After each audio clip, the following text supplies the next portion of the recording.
businesses are leaving Democrat S-holes, because, I mean, you would, wouldn't you? Yes. And this isn't new. As The Hill reported before the pandemic, this has been a thing that's been going on for a hell of a long time, and everyone knows the reason. Blue cities are overtaxed. They're not worth it. They're way too expensive. So this is just an article them saying, as companies flee blue cities, middle-class workers are hurt. This is the reason why they left. It's not fair to put the blame here on the business that's leaving for Texas or Ohio. It's to put it on the politician, the blue, who are taxing them so much that they're leaving. Like, that's not the business's fault there. If they can get better taxes in Texas, where do you think they're going? Well, they're off. If the state in whichever city is not going to protect their business and is going to penalize them for success, what do you expect? Yeah. So now the cities are also filled with disease and BLM, so And Antifa. even more reason to leave. So if we go to the first one here, this is just New York. Yeah, so this is August 2020 because, of course, during the lockdowns when Cuomo was destroying his city, the New York Times reported that national retailers and restaurant chains are permanently closing locations in New York City because of de Blasio's management of the coronavirus pandemic, which has led to a mass exodus of residents and businesses. And this was also reported by the Washington Examiner.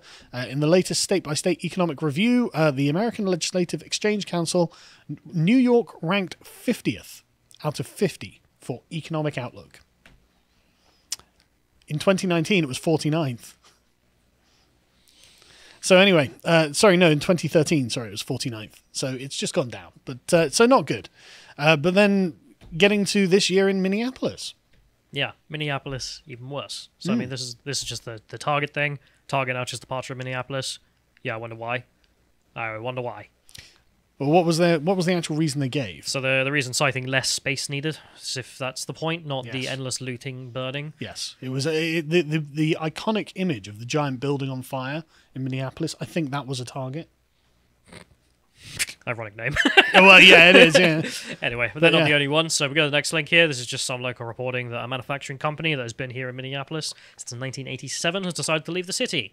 The company's owner said that he can't trust public officials who allow his plant to burn during the recent riots. They don't care about my business. They don't. Totally fair. Totally fair thing to do. Get the heck out of there. So there's also more of these. So if we go to the next one here, this is just a report in which they're trying to be like, so there's some positives and some negatives to all of this. And I'm like, how? How on earth? The positives they give are just like people who have had their business burnt down and then come back. Oh, wow. Brilliant. Fantastic. Amazing. Anyway. Talk about broken Windows economics. Jesus. So they say in here, city officials and fundraising groups have calculated the total cost of about $500 million shared by 1,500 businesses just within the city. Social justice. Grassroots efforts have raised more than $50 million towards recovery so far, and in all of the impacted areas. You only need to multiply that by 10. Yeah. The goal, said by the people who are raising this money, is to hold local businesses and affordable commercial spaces whilst giving preference to businesses owners within Minneapolis communities of color. Right. You learn nothing. So if you're white and you got your business burnt down, that's a shame. But also, identity politics caused the $500 million worth of damage. You're like, I'll fix this, identity politics. Yeah. Morons. I mean, this is why my feeling on this is just leave. Yeah, absolutely. Absolutely. Move to a Republican area where they care about your private property. No questions. I don't know what else you're meant to do. Just let it become Detroit if your city is turning into Detroit. And if you're fleeing a blue area, don't you dare vote Democrat. Anyway, so they give a quote. Olivia Rodriguez owns an El Rey car auto shop on East Lake Street with her husband. She's been renting her space, but since June, she used more than $60,000 in a grant money to replace what was lost and then purchase a new building a few blocks away. So looters came in and stole all her stuff. The looting of the store a year ago still haunts her. Speaking in Spanish with one of her employees, I don't know, it's Jesus or Jesus? I assume Jesus, I think it is. Jesus Corsia. But we can say Jesus because we're English. Yeah, Jesus Cordia, interpreting Rodriguez, had tears in her eyes as she remembered losing almost all of her inventory, but she is grateful that the customers who continue to support the small business and her family. I was like, great. Again, Spanish lady, Hispanic. Don't care. They don't care, do they? According to the figures from January... Doesn't even speak English. Yeah, I mean, he wasn't even speaking English for this interview. So, according to the figures from January, 261 of St. Paul's properties that were affected by civil unrest. About 27% of those still need repairs, and 13% are still vacant, condemned, or boarded up. Just people left. They were just like, the hell with this. Well, what other options have you got? There are a bunch of race warriors and communists running around the streets, burning things down and shooting people. Why I'm not staying there? I wouldn't stay there. And all the people in charge are like, based, continue. Yeah, exactly. You know, this is social justice, by the way. Just let them do what they want. Sorry, no. Yeah. Anyway, so moving on to San Francisco. And Target have said they've closed all 5 of their San Francisco stores early, not because of space problems in San Francisco, because of crime, specifically thefts and shoplifting. Whose job is it to prosecute shoplifters and thieves? I imagine it's someone else's job. The company says that for more than a month, their stores have been experiencing an alarming rise in theft and security incidents. We need to make sure that when these crimes occur, there is an accountability component. When the police make an arrest, which they have, which you saw on the news with the guy on the bike and the arrest has been made, so this one particular case, will they be held accountable for what they did, says Mayor Breed. The man that the mayor is talking about is facing 15 counts of multiple shoplifting cases. But that's the point, isn't it? In the Democrat-run areas, the perpetrators are treated as the victims. And so it's not surprising, really, that half of San Francisco's residents, when polled, nearly half, say, actually, I'm thinking about leaving San Francisco. Imagine if half of Londoners were like, yeah, I'm out of here. Which they probably are. 44% of respondents to the San Francisco Chamber of Commerce's annual City Beat poll said they intended to leave the city within the next few years. And this follows another poll that the Bay Area Council had done that found almost half of Bay Area residents are planning to leave as well. So the survey found that homelessness and street behaviour, whatever that's supposed to mean, is a top concern for 65% of respondents. Now, you may remember that San Francisco is plagued. This is the one where you homeless. have so many homeless that are just taking defecation in the street. Yeah, they're just... Yeah, and shooting heroin and things like this. I've been to San Francisco. It's weird, right? Because the homeless are all drugged up zombies. And so San Francisco itself is a beautiful city, right? The buildings are gorgeous. The streets are nice and wide and well paved, and they've got trees lining the roads and stuff like that. And then you just have these zombies walking down the street, and you just have to go around them because they're just drugged up, stinking homeless people that the city will do nothing about, right? And because California's weather is, of course, so clement all the year around, there's no winter to force them into shelter, so they can just live on the streets permanently because the climate allows it and the government pay for it. And they give them their drugs. They pay for them to have drugs. Wait, they pay what? I was about to say, what are they doing to stop them taking drugs? They give them drugs. They give them needles. They give them these things, right? And so this has obviously led to massive quality of life issues in San Francisco. Crime and open-air drug dealing is a top concern for 46%. Long-standing problems with facing San Francisco residents, such as housing affordability and cost of living, were far behind, cited as top concerns by 19% and 10% respectively. Just 5% had similar response about the COVID pandemic. In the survey, 70% of respondents said quality of life in San Francisco had worsened over the past few years, with just 7% saying it improved. Presumably those were the ones getting the free drugs. And among the survey respondents, 60% had said crime in the city had become much worse in recent years. Whereas in January 2020, 37% said crime had become much worse. So obviously this is getting noticeably worse. Now, I found this Twitter thread from Michelle Tandler. She is a San Francisco resident and a writer for some websites. And she posted this Twitter thread that I think is just worth going through because this is her direct first-hand experience from living in San Francisco. Right, so I'm going to skip over a few of the posts, get to about halfway. She says, there seems to be an impression among many conservatives that the left doesn't support and protect businesses, doesn't protect citizens from criminals, and is trying to destabilize our social order/society. Yeah, there is. That's a good diagnosis. That's exactly what the conservatives think of the left, and that's because that's what the left are doing.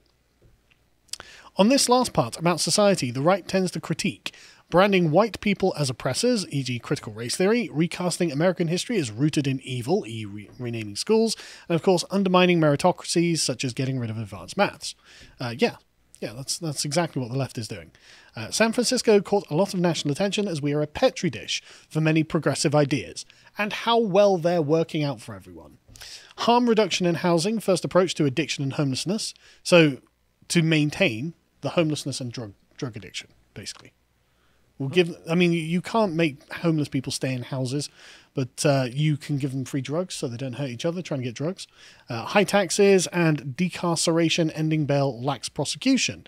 Again, in every left-wing area, and this goes for every left-wing area ever, anywhere, lax prosecution and decarceration is top of their priorities because they see the criminals as being victims of society. Legalizing crime. Yeah, it's legalizing crime. It is. And because they think that the criminals have no agency of their own, no responsibility for their own actions. Yeah, but like, I voted for legalizing crime and the crime rate went up. Yeah, and now people are leaving. How could this happen? There are early signals that politics is having a significant impact on the Bay Area. 45% of businesses in San Francisco are still closed, and the exodus from California is real. The remote is here to stay. Remote working is here to stay because people don't want to go downtown, apparently, because that's again. Why would you? Why would you? God, imagine it being that bad though. Where it's like we're still remote working, not to make savings on the office, but because I don't want to walk to the office. Yeah, it's dangerous. I mean, it's literally, this is one of America's great cities, and it is a beautiful city. It's a beautiful city in a beautiful place, and this is what the left have done with it, right? I think we'll start to experience a real shift in outlook if real estate prices start falling.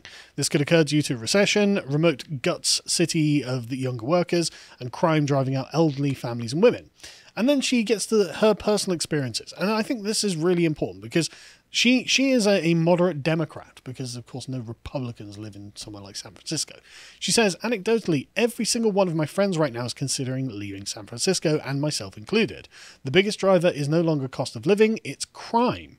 My friends are scared for their children. Their husbands are scared for their wives. And it isn't about metrics. No one is saying we're X% up in this category. It's about how they feel walking the streets. It's walking a stroller next to a tent that has a pile of bikes next to it. It's being screamed at or being chased by someone who seems mentally unstable. What I'm seeing is that if there is a big enough incident, it shakes people up. It could be a robber trying to climb into your child's bedroom, being pulled off your bike. Sorry, I can't believe someone's phoning me.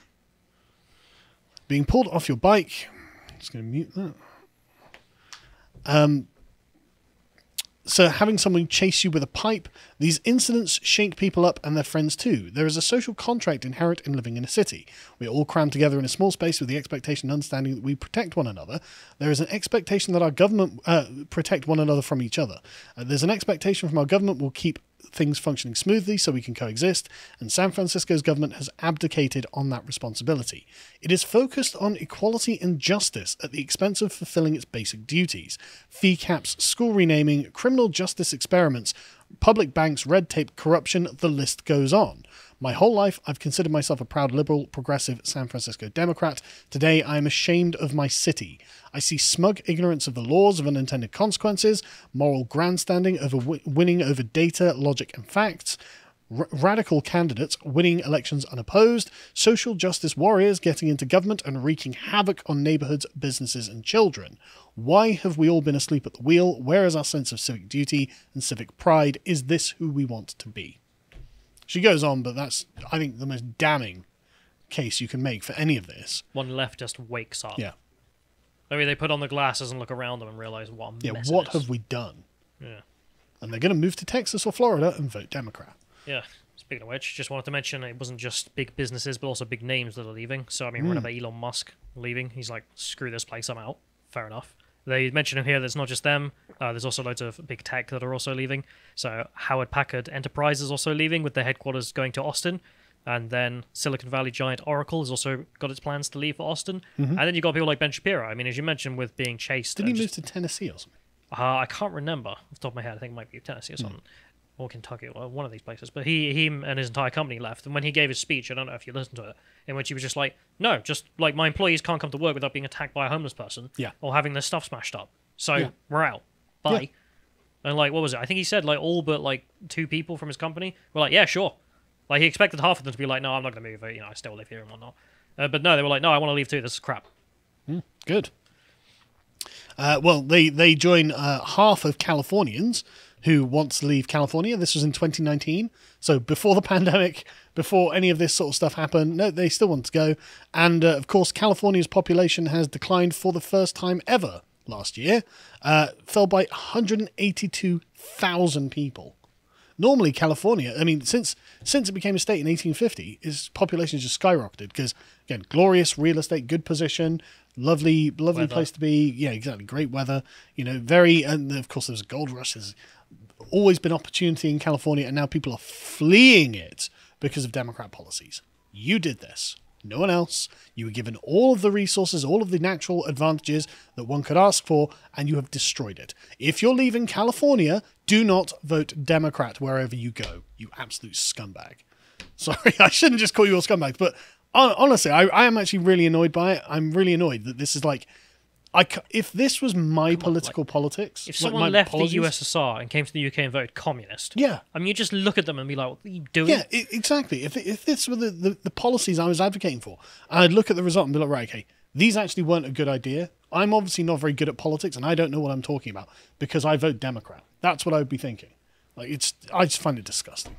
If you enjoyed this segment from the podcast of the Lotus Eaters, you can watch the full broadcast live every weekday at 1 p.m. UK time on lotuseaters.com.